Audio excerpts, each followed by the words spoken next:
What's going on, guys? It is Stephen Delisle with Delisle Properties in Keller Williams. This is the infamous Adrian Smith with Advantage Inspection. I appreciate your time today coming out to answer some of the questions that people have about home inspections, especially in this kind of market. Let's dive in a little bit to some of the questions you guys have. What should the seller do to prepare the house for inspection? Well, that's a good question, because that can certainly help me out a lot, make my job a whole lot easier. So just some real simple things that a seller can do. Change the air filters in your home. That's something we should do on a regular basis, but that'll help. That's something we're going to look for. Walk through your home and check your light fixtures. If there's lights out, change light bulbs, because we're going to look for those kind of things. We're going to need access to attics and crawl spaces. So if your attic access is in the bedroom, make sure we don't have to move beds or furniture to get to those areas.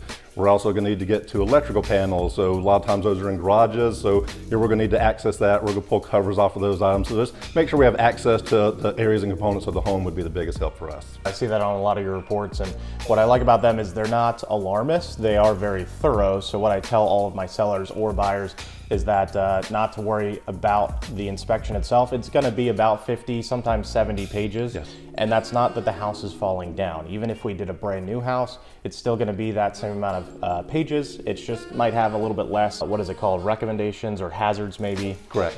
For the seller to necessarily address. Yep, and that's one of the good reasons about somebody attending the inspection. We're going to be able to go through that list with them on site, so the first time they look at my inspection report may not be when they get the email from me, but if they're there, we can talk to that list and make sure they understand what is and isn't a big deal. Yeah, usually calms people down Correct, a little correct. bit. Yes, it sure does. That's good. Setting expectations is very important. What are some common issues that you found in older homes?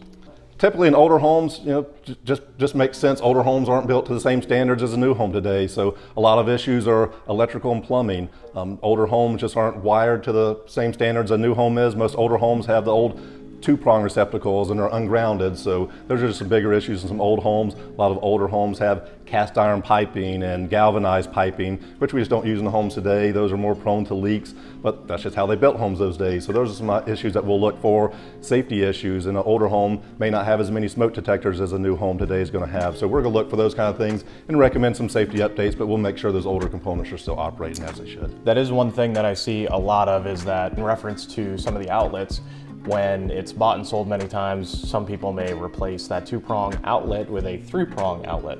So is that an issue with coding or safety? It is more of a safety issue, and really there's a couple of easy fixes for it. The easiest one that is approved is for somebody just to simply label it. Get a little label maker and label those outlets as ungrounded. That way Mr. Homeowner knows those receptacles aren't grounded. And for those receptacles, we'll recommend, if you're plugging in things like your TVs and your computers and your bigger items, use some type of surge protection. That's going to help protect your items, and that'll just help you. Safety is the biggest deal at the end of the day. Last question I've got for you. Do new homes have fewer issues than older properties?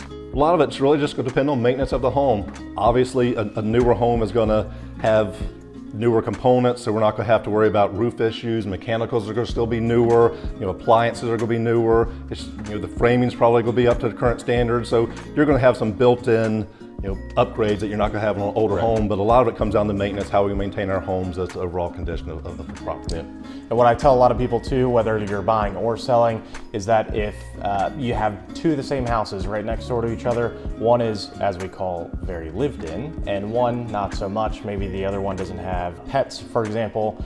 The value of that home for the buyer's perspective, when they walk in and they see both, which one do you think that they're going to have more assessment of value just at face value? The components are probably the same, however, the feel of the house and also staging of the house is going to be important as well.